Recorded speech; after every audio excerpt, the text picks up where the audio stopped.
Welcome to the Unknown Webcast. This is just a bit of a trigger warning for those who believe that words are more injurious than sticks and stones. I really am so conservative I can't turn left even when I'm driving. In addition to giving trigger warnings to our viewers, Ron Hensel and I both drink coffee for your protection. Ron, did you get your proper fill today? I definitely have. Good. This week, Dr. Richard Gamble joins us to look back on the historical roots of progressive Christianity.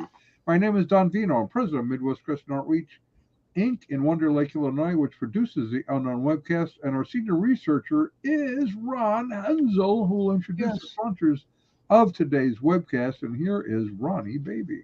Greetings from sunny Florida, where the palm tree came out, saw its shadow, and now we have 12 more months of summer.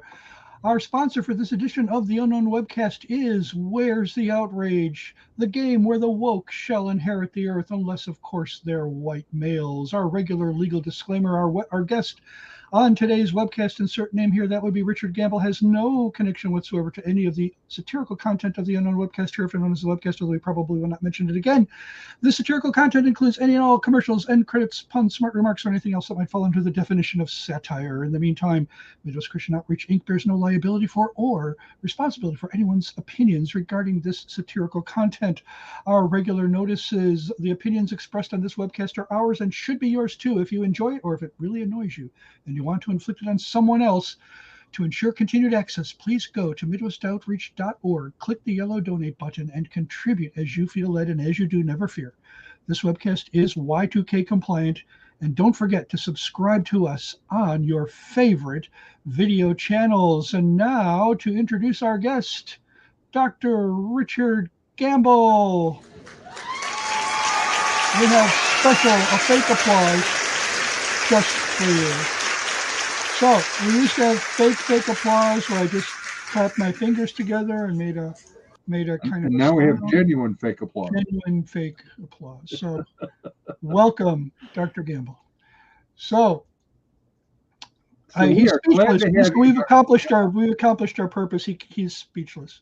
So I'm waiting for my cue here. Well, now this is your cue. I like the disclaimer that I am not connected with any smart remark. That gives me tremendous freedom. Well, we made that for somebody else. We had a guest named Marcia. We still have her occasionally. Marcia Montenegro, and she always would say, "I'm not connected to this. I don't have anything to do with this." And right. So we made a disclaimer up front just for her, and we use it for everybody now. But we use it for everybody, and especially because we don't ever know if anyone actually has a sense of humor besides us. So, right. Yeah, we have had some visitors to our site who didn't find it, appropriate. As humorous as we did. So. Yeah. Satire is a dangerous game sometimes. We're excited to have you here. You and I spoke before we got on air. A good friend of mine, Andre Traversa, had contacted me to say, you really got to have him on. He's done some really great stuff, especially on origins of progressivism. And I thought, okay, well, that seems to be sort of a relevant topic for today. And I note, as we mentioned, Ron and I have mused over this from time to time, that for the average person, history only started about 15 minutes ago. They don't have a grasp on how things got to where they're at. When we did our book on Bill Gothard, for example, we have a whole section in the preface, to kind of explain historically how did we get to the point of Bill Gothard's advent, what happened in history to bring us there, because things don't happen in a vacuum. So we kind of are thinking that CRT, progressive Christianity, progressivism in general, is sort of new-ish, but it's really not, is it? No, it's not. This is one of my favorite topics, so thank you. And since I'm a teacher, I have a habit of not stopping once I start talking. So your job could be very easy. Oh, my goodness. I think it was William Graham Sumner, the American sociologist, who said that people who go around saying something is unprecedented, that's only because they don't know any history. And I think that's exactly right. And so much of what is infiltrating the churches today in American evangelicalism is very familiar.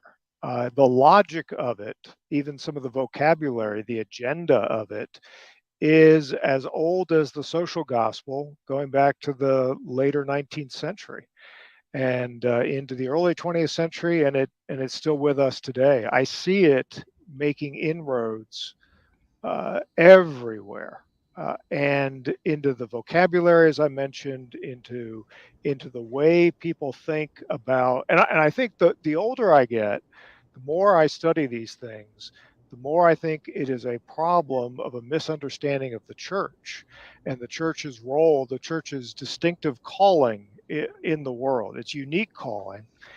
And there are people on the left and right politically who try to judge the church by the degree to which it transforms the culture according to Right. some agenda, a Yeah. political, economic, social agenda, and don't judge the church according to the standards of the church itself and what was given to it as the bride of Christ. They want it to be something else. They want it Well, to be yeah. relevant. You saw that. I mean, you saw that especially in Brian McLaren's work.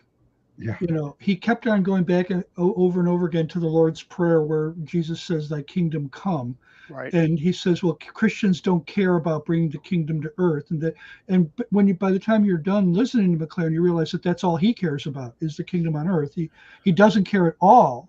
In fact, he makes that almost explicit. You know. Right. There's a new history of the social gospel coming out from Oxford. I don't know when, but the title, the working title of it is On Earth as It Is in Heaven. And you can tell from that, there's the perspective right there that earth is driving the agenda there. And what is being claimed today as the mission of the church, the vital mission of the church, sounds identical to 100 and 150 years ago. Really. Some of the Identical. giants, Wow. people like Walter Rauschenbusch, Oh yeah. the theologian of the social gospel, his understanding of salvation, the implications of salvation, his socialism, quite explicit in his case. It sounds like what people are talking about today. Now, you have we mentioned your colleague Daryl Hart. Do you have another colleague, right? Victor David Hansen? Yes, he teaches part Right. time for us. He'll come in and do modular courses for us. Okay. Well, he has this video. I've seen it on television and elsewhere where he begins by saying, referring to these woke revolutions that we have to say no to. And I never heard anyone use the word woke to refer to things that happened like 200 years ago. But he does, you know, and I thought, yeah, that's a really good insight. Right. Wokeness didn't just get invented in our generation or in the 60s. It's been here for a long time. That's true. It depends on the issue, right? To use our terms, as you just did, Ron, right? To say a woke agenda about economic justice, social justice during the time of the Industrial Revolution, there are commonalities. Now, as a historian, I'm always quick to point out the differences as well, and the differences are important, but there are family resemblances right across the generations, back into the 19th century. Well, and you know what? Again, that's important for us to remember. We have this impacts a lot of other things. I mean, obviously this, but when people look at, say, what seems to be the advent of a one world economy, that's not a new endeavor. That goes back 300 years. One world government, that's not a new endeavor. Almost everything that we look at that people think is new, as he pointed out, because they have no roots in history, Right. they don't know that it isn't. Yeah. Well, you point out that Rauschenbusch was a socialist. One of the things we kept hearing over and over from the CRT crowd, especially the crowd in the church, was that it was basically all we were doing when we pointed out the Marxist roots of critical race theory was that we were just acting like those Southern segregationists who carried around signs, declaring that they were really fighting communism instead of integration. And now, so now you can't, because they did that in the 60s, now we can't even refer to Marxism of any kind in the 21st century in connection with their program. Right. I mean, and that's a dishonest, as you know, it's a dishonest technique of argumentation. You have to pursue the truth, right? And you have to be aware of and highlight, identify, and expose the untruth that's out there.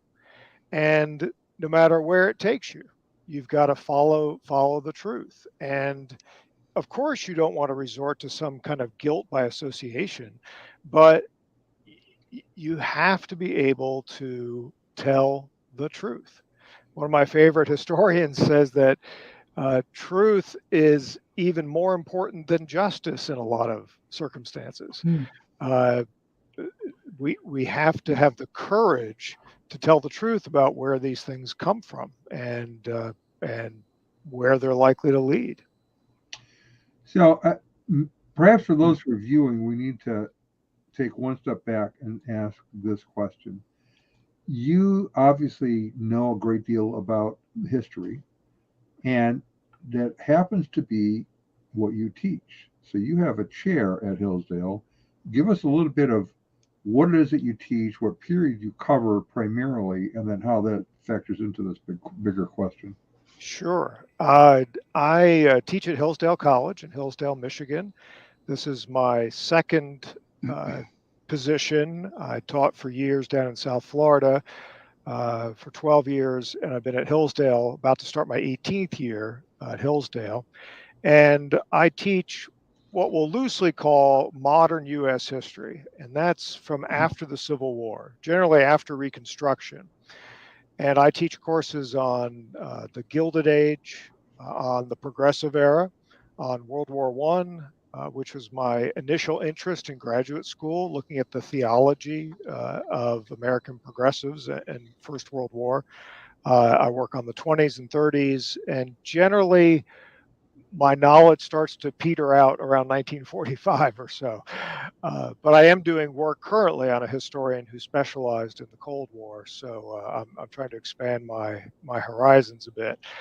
I love teaching.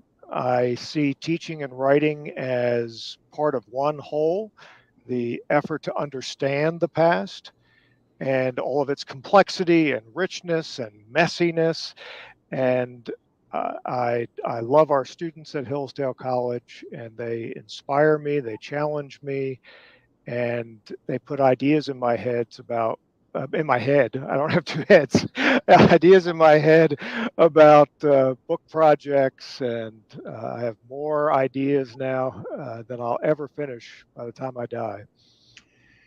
So we spoke briefly about the intellectual mind, and it's largely lacking within the Christian church. I mean, there's a lot of things that are not well taught, unfortunately.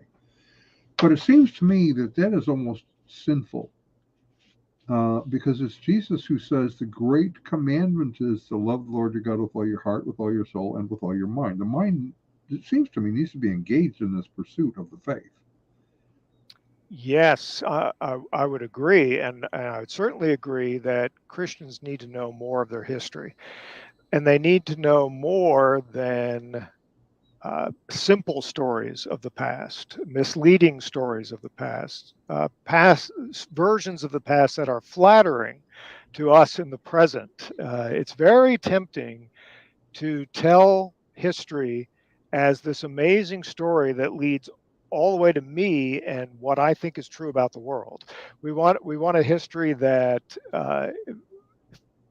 appeals to our vanity and our smugness in our ideas and how right we are. but history will play a lot of tricks on us. History will complicate our lives. And I think that that's really, the study of history requires a level of courage.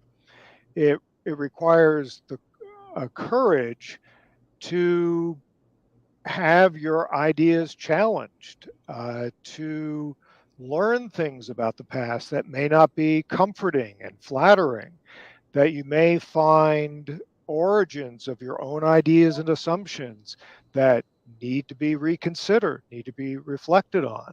And as you were saying earlier, Don, things haven't always been the way they are now. Things haven't always looked this way in the American church, and we need to face the past. We need, as I've said, we need to have the courage to learn from the past in order to learn about ourselves in the present.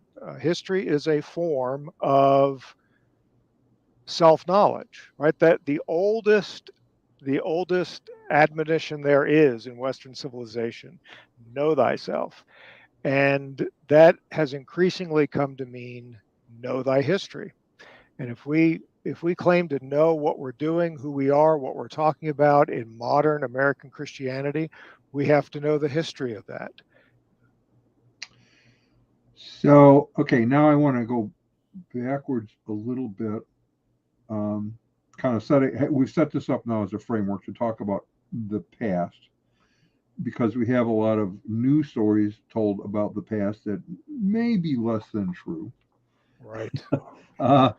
And some years ago, I read a book by Alvin Schmidt, pastor, titled Under the Influence: How Christianity Transformed Culture. And he goes through and documents the first 300 years of history after the advent of the church, and how many things were changed that brought about what we now view as Western culture. It's an amazing read. Now, I just finished reading last week a book by an atheist, Tom Holland, Mm-hmm. who does kind of a similar thing. His book is Dominion. Now, he's still not a Christian, but he calls himself a Christian atheist. It's sort of interesting. And his argument is we wouldn't have Western culture if it had not been for the church. Now, he portrays it with, as many bad issues that it has had over history as good issues. But both of them kind of communicate something to me that you touched on, which is that the mission of the church is not to transform culture. However, I would say if people come to the faith, culture becomes transformed because of their behavior. So it's a byproduct, not a goal. Yeah, and look at what salvation does for a marriage, for a family, for a household, for the workplace. We see the impact of the Christian faith, the miracle of it, all over. And you're right; it is going to shape the culture. And there's an important distinction, as you were making, Don. There's an important distinction as to what the outcome will be versus what is the calling of the church, or the primary calling of the church in the world. One of my favorite theologians, an incredibly difficult theologian, is the Princeton theologian Gerhardus Voss. And in 1919, he was writing about, warning about the church becoming so mobilized, energized by the agenda of the League of Nations, by the agenda of world peace, these humanitarian causes, prohibition, which was supported by the left. We can come back to that. Yeah. And what it was doing, the danger, the fear that Voss had, was that it was gutting the church, robbing the church of its unique calling in the world that only the church has, that only Christians have. And Christians were settling for these other causes and crusades that could be noble, could be inspiring, but it isn't the gospel. Mm. And if the church doesn't have the gospel, then who does? If Right. Christians don't have the gospel, it's not going to be in any other institution. Now you mentioned, I love Voss. You mentioned him, and I didn't realize that he'd weighed in on that issue that you He just did. mentioned. And you, of course, you mentioned that he's at Princeton. So my question is, to what extent was he prompted by what he saw happening at Princeton? Right. Particularly, my question has to do with the presidency. Was he there when Wilson was president? Woodrow Wilson? Yes, and thank you for that wide open door. Thank you. This is something I want to know more about, because I've been told that when Wilson was coming on board, the faculty of the seminary wrote a letter opposing it, his installation as president. Is that true? I hope that's true. I've never heard that, but I want that to be true. Okay. Well, maybe if you include it in your next book, it will Right. become true. Right, exactly. And what I don't know, I make up. So, but the great question, Ron. One of the weird quirks of history is that Woodrow Wilson and Gerhardus Voss and J. Gresham Machen were members of the same Presbyterian church in Princeton for a while. Wow. Who's this? Name these Voss? Voss, Machen, Woodrow Wilson, Machen, they were all there. I mean, wow, same church. Wilson Wow. was an elder in the PCUSA. So imagine having communion served to you by Woodrow Wilson.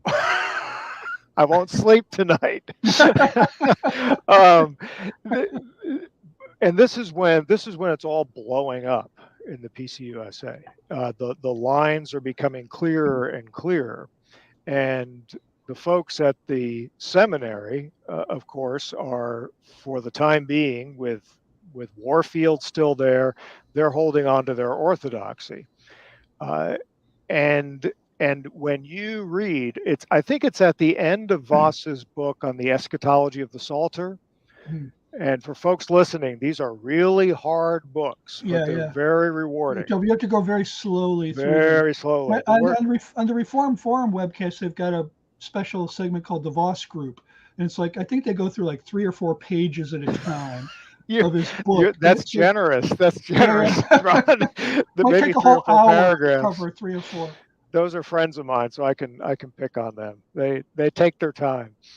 But at the end of the eschatology of the Psalter, you can tell that Voss is thinking about Woodrow Wilson in particular, the social gospel clergy, the enthusiasm of his denomination, the liberals in his denomination for the League of Nations.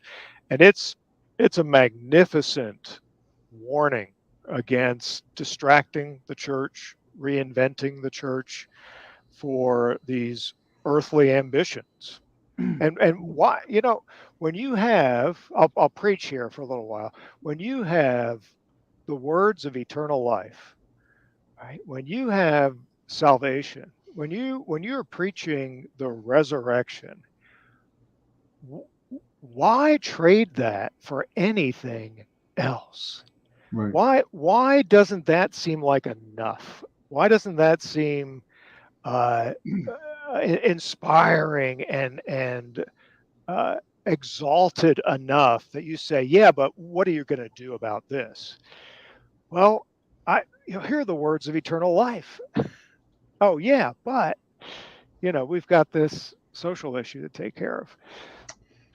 Now, what's intriguing to me is this. I had not realized this really before last night when I was doing some research, and this is my lack of some historical areas of knowledge, is that the conservatives are accused of trying to do nation building, empire building, to Christianize the planet, whatever. But as it turns out, that really was kind of the domain of progressivism. This is an untold story, Don, and maybe I'll get around to this someday, but I want to put out a sincere call to somebody out there who's listening, some ambitious, young, theologically orthodox student out there looking for a dissertation topic.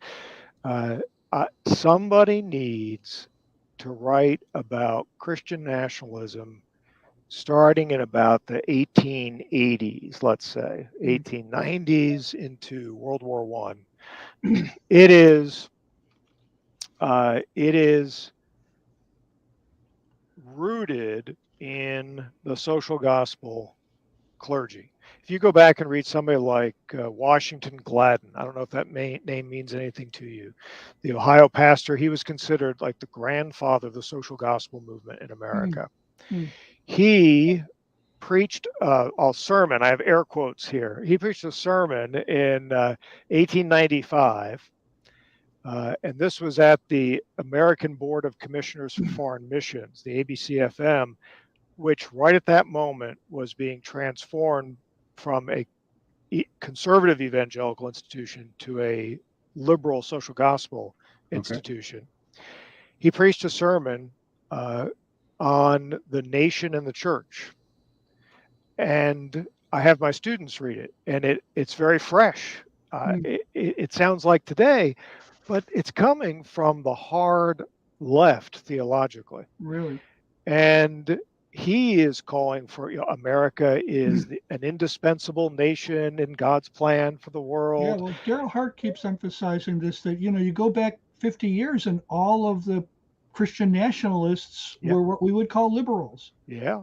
I gave a lecture back in September that thankfully was broadcast on C-SPAN, and I got some great emails about it. I always look forward to those emails.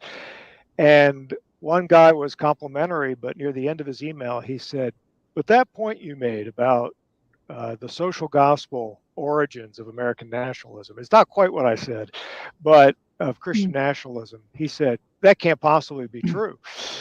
And I wrote him back, and I said, "It is so easy to prove this point, but nobody knows it." Is Christian nationalism of the Gilded Age particularly, is that kind of like a Manifest Destiny hangover or something? Yeah, it is, and that's another story that, part of this story that hasn't been told. I think it comes, and this would be consistent with Daryl Hart's work in The Lost Soul of American Protestantism, a very fine book, that it's coming out of a broad sweep of American evangelicalism, which will, by century end, by the end of the 19th century, will start to split off into conservative evangelicalism and liberal social gospel evangelicalism. And Christian nationalism, if you go back into the 1840s, 50s, 60s, it has a broad appeal in American evangelicalism. And there is Manifest Destiny as part of that. And I heard this story. I'm probably going to mangle it. I think it was about McKinley after we took the Philippines, from Spain. And what are we going to do with this, archipelago? What should we do? And it was either him or some other president. They had this epiphany during their bedtime prayers that God wants them to Christianize, or well, they were already Catholic, right? But we had to get them into real Christianity now, and that was our mission. Is that? McKinley was a very devout Methodist, and that story comes from a meeting he had with Methodist pastors. And he said that he knelt down and prayed about what to do with the Philippine Islands. I'm surprised I remember it that well, but it's an impression on me. Thank you. Yeah. I'll give you at least partial credit on that. Yeah, thank you. Right. I'll do some makeup work to fill in the gaps. Yeah. Well, as a whole, we don't realize how integrated religion has always been in American history. Right. All kinds of religion. You can't understand American politics without American religion. You can't understand the way politicians talk even today without American Christianity. Read any inaugural address, right? And it reads like a sermon. And Europeans say America is where sermons sound like political speeches and political speeches sound like sermons. Would you include Trump's 2017 inaugural on that? It has that. Well, this is another topic of mine. So the person screaming out out there. That was like at Jonathan Edwards, Sinners in the Hands of an Angry God. That we were kind of doing that in 2017. Yeah, well, our whole inaugural seminar ceremonies are fascinating because we talk about separation of church and state, but we have an invocation, Right. we have multiple benedictions, we have special music that's often Amazing Grace, and we have a speech that sounds like a sermon. I guess with taxation, we take up an offering too, but it's really remarkable, and we don't easily see this about ourselves. Yeah. Right. We don't see how deeply religious even our so-called secular Who's that French guy? thought I is. forget the guy who wrote the book. America is a nation with the soul of the church, soul of a church. Yeah, Chesterton I'm thinking of the French quoted guy. that. Yeah, Yeah, Tocqueville. Tocqueville. Yeah, Originally said that. yeah, Tom Holland makes in his book, and he keeps going back to this point, is Christianity is so ingrained in the fabric of our Western society, our Western culture, that even when you reject God and think you're rejecting Christianity, you still have to hold on to vestiges of it to do what it is that you want to do next. Right. Right. Even the concept of human rights comes from biblical source. It doesn't come from anything else. Right. Yeah. No, that's very true. And by the time you get to the 1500s, 1600s, both Protestant and Catholic, it's the Ten Commandments, and it's moral reflection upon the full meaning and application of the Ten Commandments that is shaping all of Europe and colonial America. It's very specific. How the Bible is being used and applied to shape culture. Well, and now we have a Yeah. sponsor that is demanding our attention. Yes, and they have some questions. Have traditional family dinners become unbearably tedious? Do you wonder when someone will invent a board game that distracts others from your privilege? Do you want to be part of something bigger than yourself while remaining at the center of your universe? Then we have just what you're looking for. Where's the outrage? The game where the woke shall inherit the earth, unless, of course, they're white males. And where's the outrage? There are no unfair, inequality promoting dice. The rules for taking turns are simple. Each player gets points for being in an oppressed group. Turns are taken in the order of the most points. The next thing you do is you choose a bankroller, also known as the game's George Soros. The George Soros distributes the game cards, and now you're ready to play. Each player chooses a game piece and places it on the forward space. So here we have Briannold, an African-American, Native American, non-binary, transgendered, former female, whose pronouns are Marx, Engels, and Lenin. And Briannold decides to move Briannold's piece to the Christian-owned bakery, where they take a free lawyer's card and occupy the space. Now Briannold is free to make another move, and they go to the free speech zone just visiting section, where they blow off those fascist white supremacists and their stupid free speech and take an entitlements card. And the fun of being at the center of your universe is just beginning. Get real purpose back in your life while taking it away from others with Where's the Outrage? The game where the woke shall inherit the earth, unless, of course, they're white males. It's just loads of fun for the whole family. I can't tell you how many times it has been that for me. And it's a real McCoy product. It's a real McCoy, MC1. And there you have it. Now, how much does that kind of an idea, which is very prevalent today, does it resemble anything going back into the late 1800s, early 1900s? Let me think. I'm sitting down. I was going to say it. I'm going to think on my feet, but use another part of my anatomy here. Anatomy to think on that. Well, it's. I think the closest parallel would be the social gospel's call for economic. The big buzzword was democracy. 1880s, 1890s into the early 20th century. Industrial democracy, economic democracy, redistribution of wealth. So there are some of those principles that continue on, and this is when they become mainstream in American society. So I think the parallels are pretty close there. Something else that I notice, young people that I know, or not so young people that I know, is this question of the relationship between the secular and the sacred. The social gospel clergy, one of their defining principles was that the distinction between the secular and the sacred must be destroyed, that it is a pernicious distinction. Who said this now? Oh, I could list several, but I can point you to Josiah Strong, Strong, and around maybe 1909 or so, he wrote a brief autobiographical reflection. The title is escaping me. Okay. And right in the beginning of that, he says, he calls it like a pernicious, a dangerous distinction between the secular and the sacred, and that everything has to be remade according to the social gospel's understanding of what sacred is. Now there are different ways of approaching that. You've got somebody like Abraham Kuyper saying something on the conservative side that could be confused with that at the same time. So we want to be careful here. But they are looking, this will take us in an interesting direction, I hope.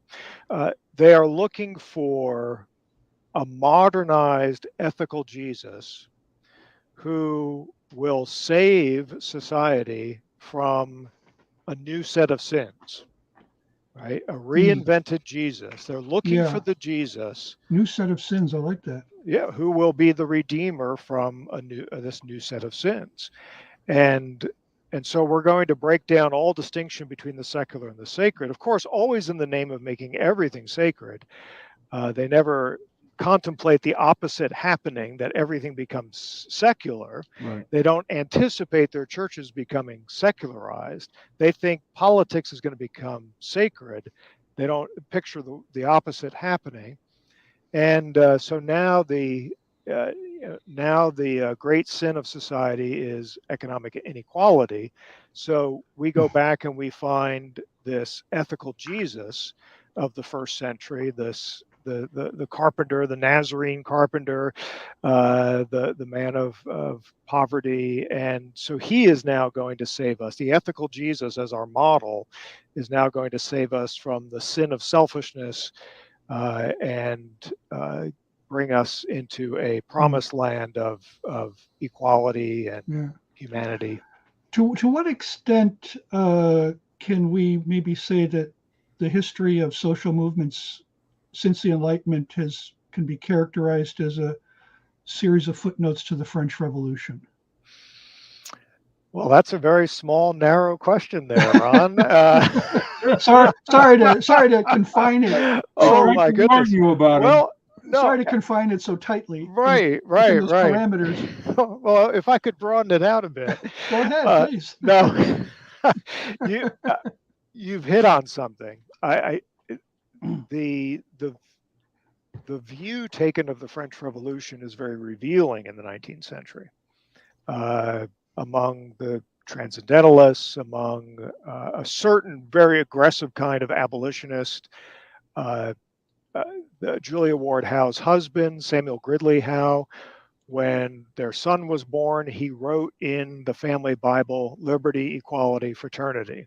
There you go. The slogans of the French Revolution.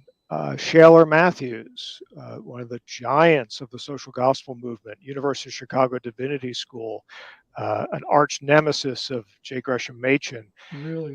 He wrote a history of the French Revolution. It's one of his first books. He must have loved it.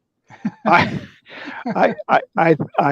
think that's right. I think that's right. And of course, they're not going to say that they love the excesses of it, that they love the reign of terror, but it does give them their vision of a just and equitable society. That And ended they up see in tyranny. themselves, yeah, they see themselves as revolutionaries. And it ended up in tyranny, and they seem to always forget that, just They as do the forget Soviet that. Union did, just as, Right. yeah. Right.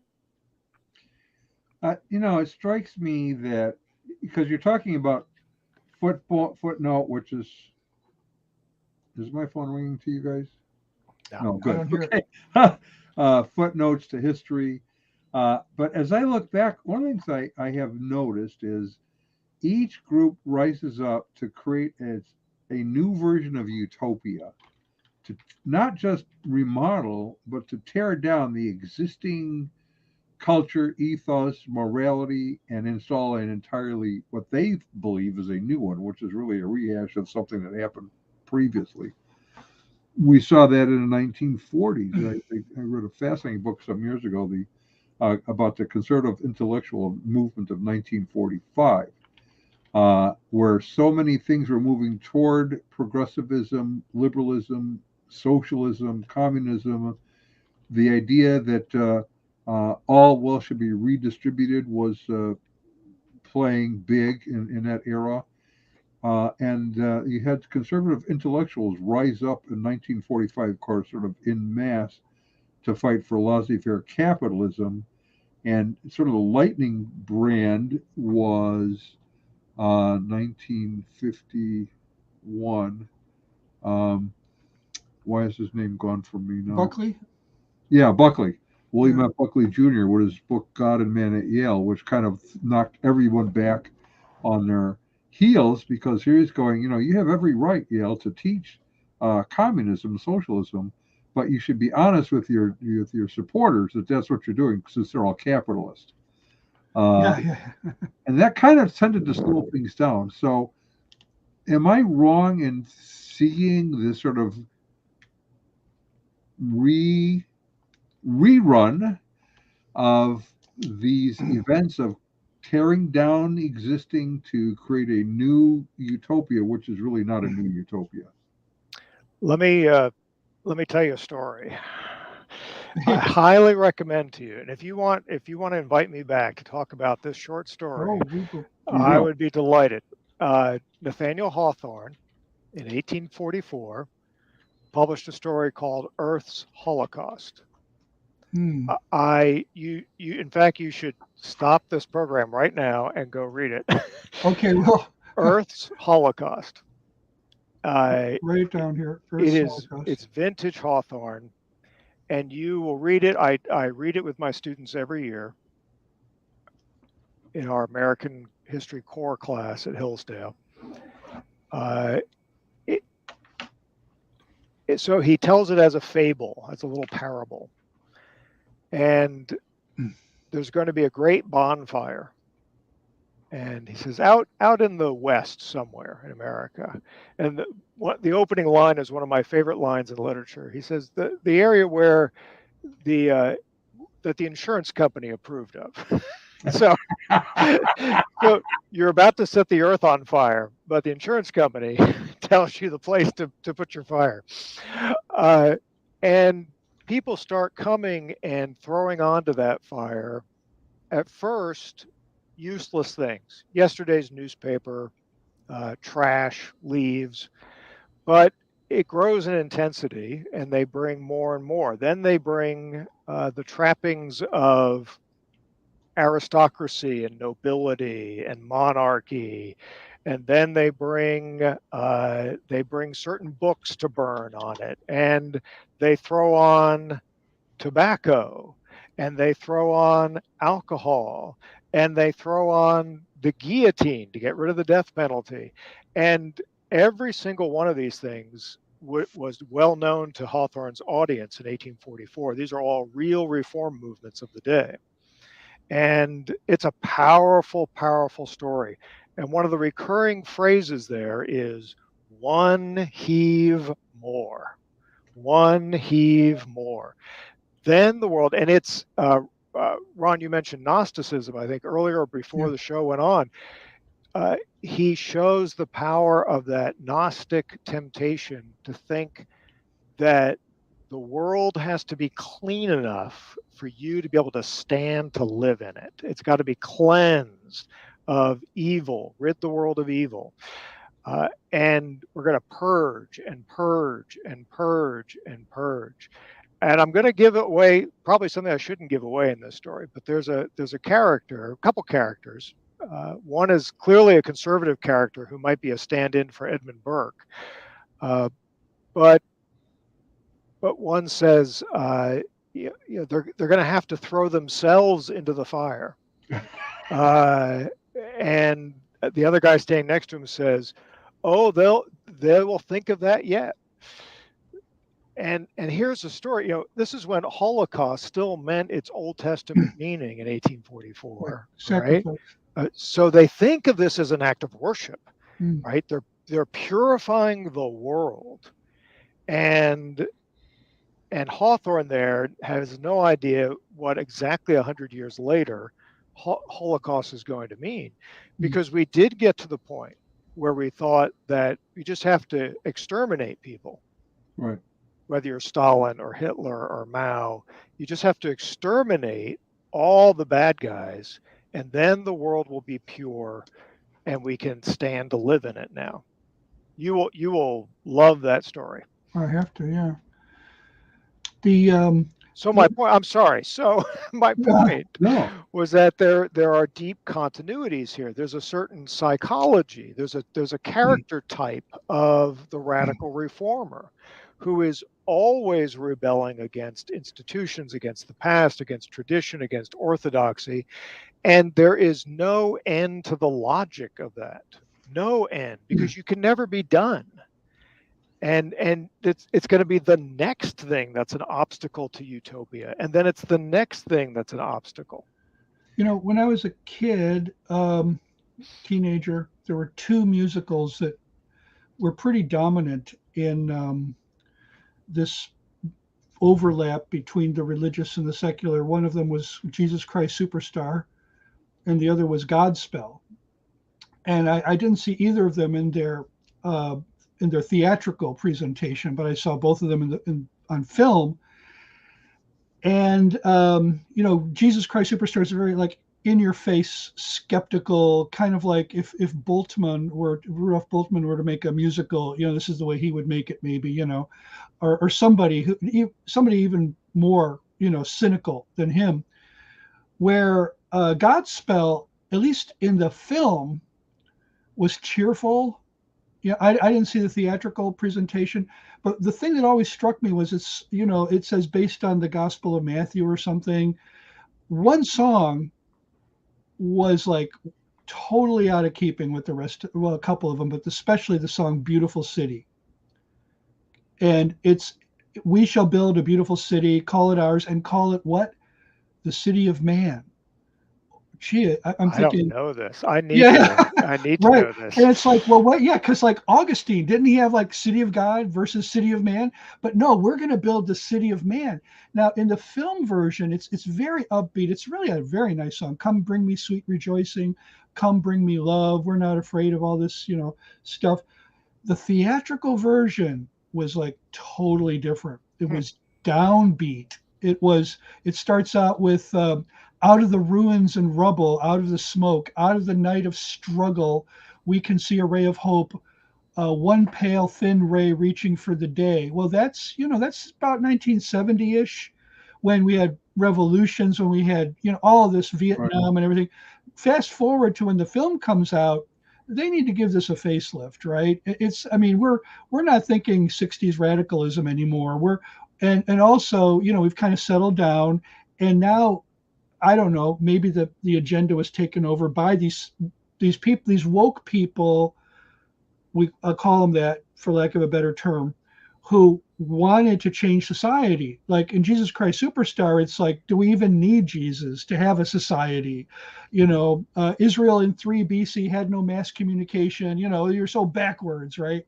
Whereas in Godspell, we want to take this Jesus and craft him into a figure who will lead us into this utopia. And we want to build this city of man. So in 1970-ish, building the city of man was about getting out of the rubble that capitalism had brought us to, or whatever. Mm-hmm. In 1976, let's not put all that in there because, because we want to get everybody in this game here of building the city of man, but we still have this very secular, very, liberal, very social gospel-y type thing going on. And I don't think most Christians, a lot of Christians went to Godspell and thought it was great. A lot of evangelicals. I thought it was a great opportunity to use to witness, so my approach is a little different. Yeah. Were you talking back in the 70s this is how you used it back then, or I did, yeah. And, okay. And I became a Christian in 74, but that was still pretty popular. And it gave me a place to start from as they're asking questions. Jesus Christ Superstar, who do you really think you are? So we that movie, yeah. People are coming out of Superstar with a lot of skeptic type questions. Right. People coming out of Godspell are all, yeah, wow, wasn't that great? I just feel so good now, So, anyways. All right. So now that kind of then brings us fast forward. So we're kind of just touching briefly on different aspects of history. The book, now I haven't read your book. I admitted that before. What is the title of that book for those who are interested? This is the book on the social gospel in the First World War is The War for Righteousness. Okay. And that's a title I took from Herbert Butterfield, an essay he wrote in the 1950s.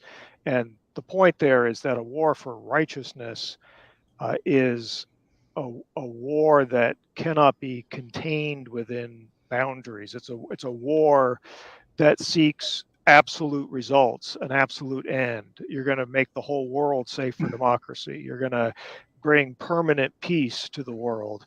And the irony and the paradox of that is, and Hawthorne brings this up in 1844, that the very goal of getting rid of war entirely from planet Earth is actually going to give you more war. Right. Yeah, what we have is sort of this odd thing of an idea that if we Christianize the planet, not that we lead people to Christ, but that we Christianize the planet, we have them live under Christian ideals and principles, we'll have a better behaved society, a more peaceful coexistence, more embracing of one another's even differences or whatever. But it always fails because we have a problem. We're sinners and selfish. Yeah. And it's a temptation, and this is Hawthorne again. It's Alexander Solzhenitsyn, the temptation. It's Eric Voegelin writing about the Gnostics. It's the temptation is to externalize evil and not recognize, as Solzhenitsyn said, that the line between good and evil runs through every human heart. We want to put it out there. We want to put it out in the system. It's systemic, this and that. It's out there. It's not in my own heart. Right. And that's a fundamental point. Well, so what we're going through today in our current period of time is not something we haven't seen in the past. That's what we've been saying several times. It feels different because it's new to many of us. Right. And what are they? I like this idea of the Earth Holocaust, the throwing everything on, because what do we have doing? Okay, we need to get rid of whiteness. I don't know really how you accomplish that. So what do? Well, you have class courses in, say, the University of Chicago. This just came up yesterday. That a young man has a serious problem. He's been dinged by the university because he raised an issue over a class of that's on whiteness, and he's going, this is like bigoted, and so he's in trouble for that. We have Disney doing Snow White and the Seven Dwarves, and it's not going to be Snow White or the Seven Dwarves because we have to rewrite all of this to get rid of the whiteness. We have to reinvent everything. Who are you going to believe, Disney or your lying eyes? Exactly. We went through a period over the last 40 years that homosexuality should be normalized, given the stamp of approval that it's really okay. They should be able to marry, and then life will be great. Everyone will get along. There'll be no issues. And then once that's accomplished, the next thing is, well, no, we have to now have transgenderism. And if anyone disagrees, they are homophobic, transphobic, whatever. I first heard that word. Moralophobic. Yeah, I first heard the word homophobic around 1990. Yeah. And the dean of the seminary where I was working was giving seminars in it. He was giving homophobia seminars to show you just how homophobic you were. We around that time the seminary hired a new professor, and she started teaching classes. And one day, I've told this story on this webcast before. I was a supervisor of student accounts. I saw every student had to come to my desk for one reason or another during the semester.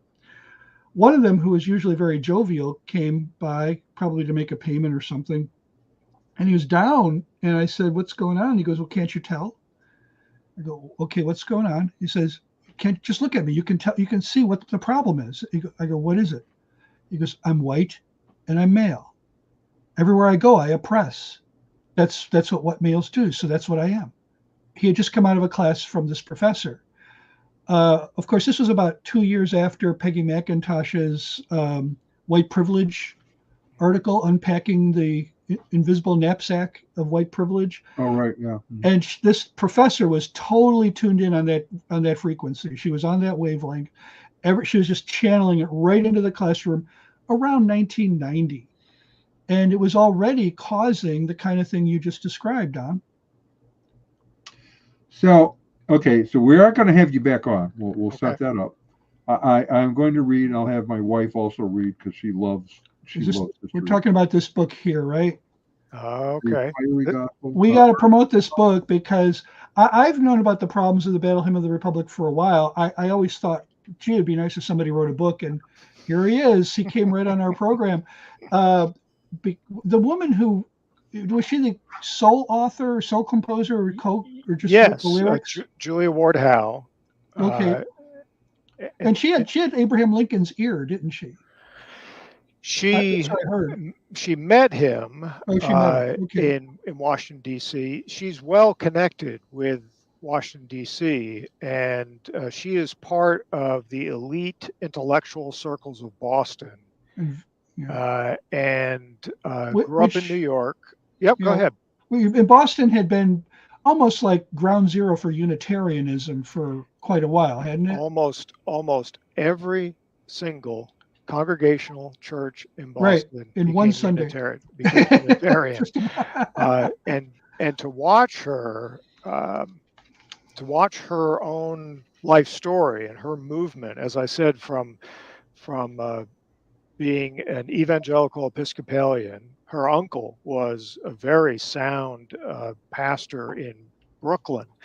To watch her movement into Unitarianism and then into radical left wing. Her pastor and friend was Theodore Parker in Boston, and he was the most radical theologian, among the most radical theologians in America at the time. And that hymn, the content of that hymn, people don't know what they're singing.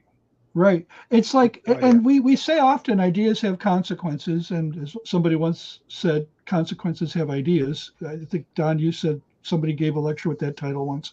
Yeah. So in other words, we're looking at basically a Trojan horse. I don't know how else to characterize this hymn.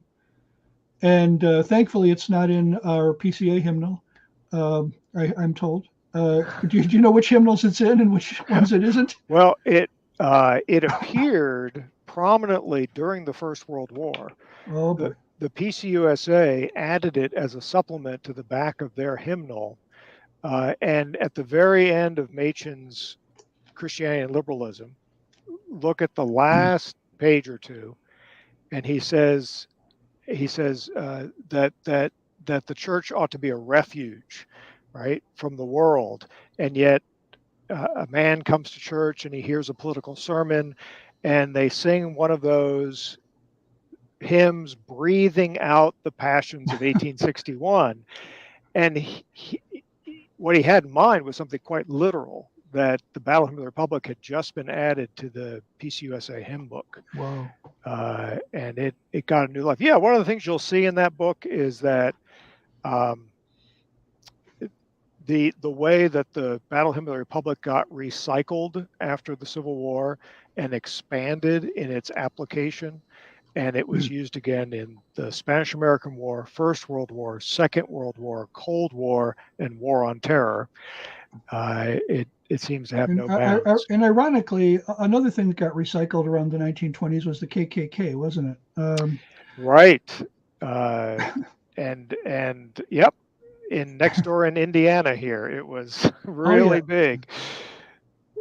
Oh my. So, okay. So we're going to do a couple of things here. I just want to ask you a question. I want to point out something that I specifically have been promoting and telling churches they need to do this, is a book by a good friend of mine, Dr. Donald Williams, titled 95 Theses for a New Reformation, a Roadmap for Post-Evangelical Christianity. We've had him on the webcast a couple of times as well, because he goes through kind of the essential doctrines of the faith.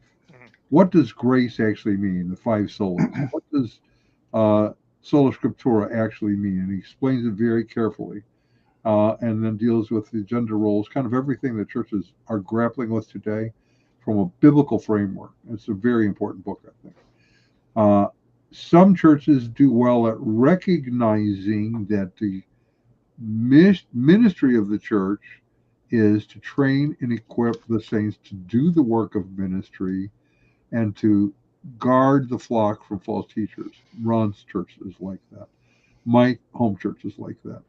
Most churches do not. What they've done is brought the mission of the church inside the church, which is ambassadors sharing the gospel, somehow sneak up on people with the gospel to Christianize them in some manner, instead of training believers to go out and do that in the world in which they live. That's unfortunate. What recommendations might you have if there's pastors and elders listening to say, okay, we need to have the intellectual mind to really have the mind of faith? What would that look like in a local church? I think elders need to be readers. They don't need to be eggheads. They don't all need PhDs. God save us from that. But they need to be readers, actively engaged readers. And they need to continue to form their minds and their judgment in wisdom. I think congregations need to be reading congregations.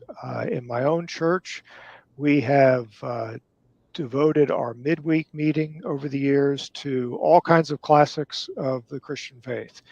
And we're staunchly Reformed Presbyterian, but we have read Luther's Catechism. We have read Church Fathers. This was great. In a year, we read all of the City of God. And we need to show people that these books don't need to be intimidating.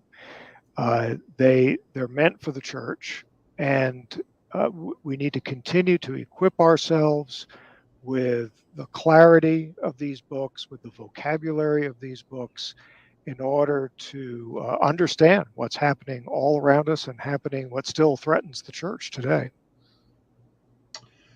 Good. That is really helpful. So for those who tuned in, we have links in the description where you can get some of the material. I'm going to add a few now when we're done.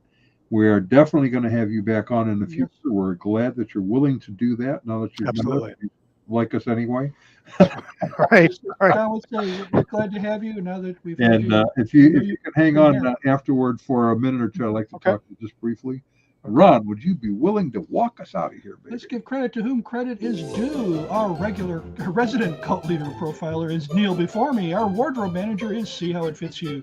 Culinary services are provided by Chef Ham and Cheese. Our tinfoil hat provisioner is Just In Case. Jehovah's Witnesses coverage comes from Armageddon and The Opposer. Our Mormon archives manager is Polygamus. Our liberal denominations bureau chief is Lucy Goosey. Our transgender issues coverage comes from Ben Hur. Special correspondent for cults based on the Hindenburg disaster and flying turkeys, Ode to Humanity. Our fact-checking supervisor is Joe Leg Pulling. Technical assistance comes through Murky Research. Our legal advisors are at the law firm of Dewey, Cheatham and Howe. Grievance Resolution Director is Giovanna Pisami. Director of Privacy Assurance is Wiretapping. And original idea sourcing comes from Drew A. Blank. The Unknown Webcast is a production of Midwest Christian Outreach, Inc. in cooperation with Emergency Manicure Productions, both of whom are solely responsible for this content, although you will never be able to prove that in a court of law. Never happen. Many have tried. No one's tried, actually. But I like to say that anyways. All Thank right. you. And for everybody else, we will see you.